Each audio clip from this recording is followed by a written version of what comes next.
Hello, Health First Heroes. Welcome to this video. We're going to be talking about the fast track to fasting.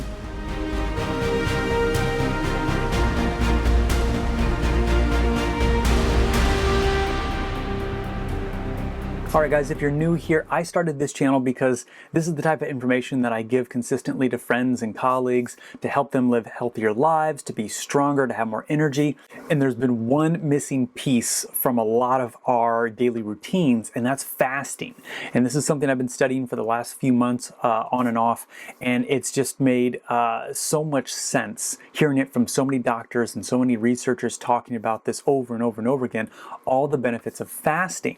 And there's a great video, I can link it in the description below. It goes into all the different benefits of that with weight loss and fat loss, and how it's kind of like spring cleaning for your cells throughout your body when you do like an 18 or 20 hour fast or even longer.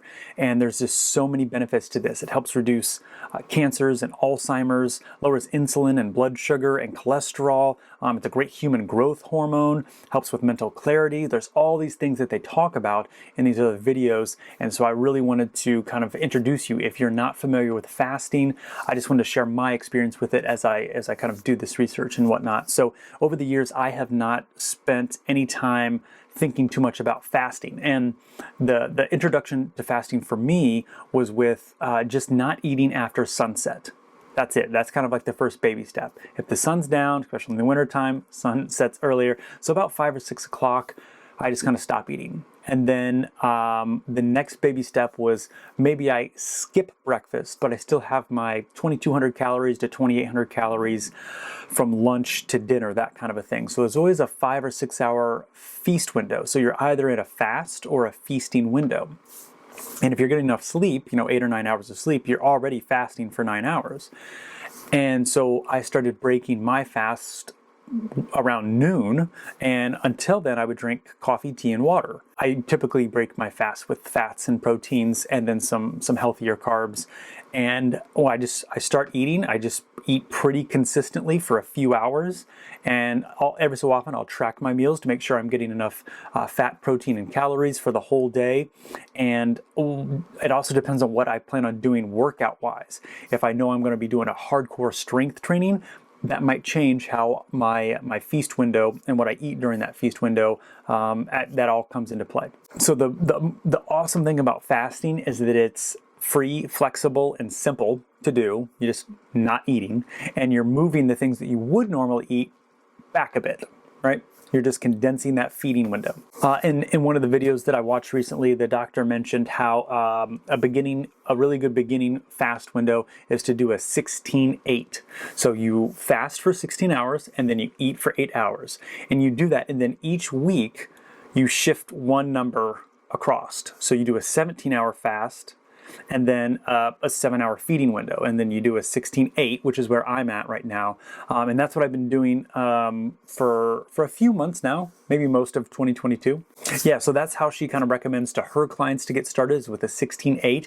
And then I was reading some of the comments on these videos, and people were chiming in about how they, even in their 70s, they started years ago, but they do, a 23-1. They're working, they're productive, they have mental clarity, and they'll sit down for a solid hour and just pack it all in. And that's just incredible to see people kind of do that and have these like 1, 2, or 3 hour feasting windows and then fast the rest of the time.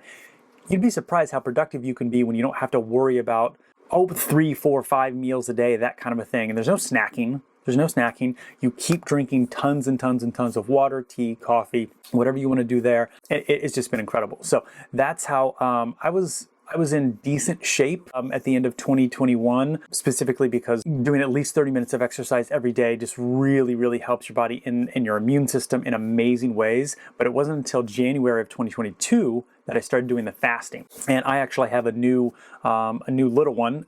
She's 11 months old now, and it's really hard to find time to eat properly when your young one, if you have kids, you might either know or remember, you're just kind of running around, you're probably doing work, you're working around the house, and then by the time they go down for a nap, you're like, oh, finally I have time to eat. That's kind of where this came about for me. And then I started doing research and realized there's just insane benefits to all this stuff. I've got all the show notes and things like that I do here available on the website, healthfirstheroes.com. You can download all that good stuff and check it out on your own time. But here's kind of my 5 steps that I took to get into fasting.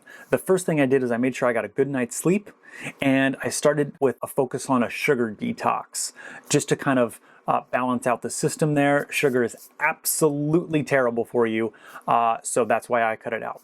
The second thing I did was, I focused on like pasta sauces and coffee creamers, make sure I get rid of the sugar, and because if all I'm going to be eating until I break my fast is water, tea, and sugar, water, tea, and coffee with no sugar, that's what I'm going to be focused on, so we don't want to have sugar there. I'm breaking my fast typically with avocado and eggs and about 1 liter of water with my morning movement every day. So omega-3 eggs, organic avocado, tree nuts, grass-fed butters are in there, and then grass-fed organic meats as well. I focus on healthy carbs, so lentils, black beans, pinto beans, vegetables. There's a lot of carbs in avocado, organic grass-fed meats, fresh salsas, and as much guacamole as I can possibly consume. So there's that. So that's typically what I eat throughout the day. So a great meal is to have some organic turkey and put in some taco seasoning, and then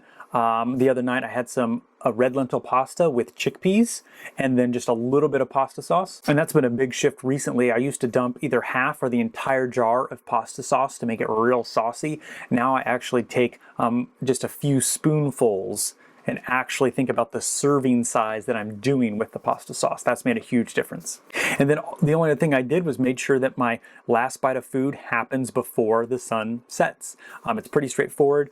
I stay hydrated, and then I think I started with about a 16-hour fast, and then within a week or so made an 18-hour fast my default. When I mixed in the sugar detox, I felt the effects of that sugar detox the first few days, and this typically takes took me about a month to kind of really start seeing the benefits, but then all the extra weight dropped off.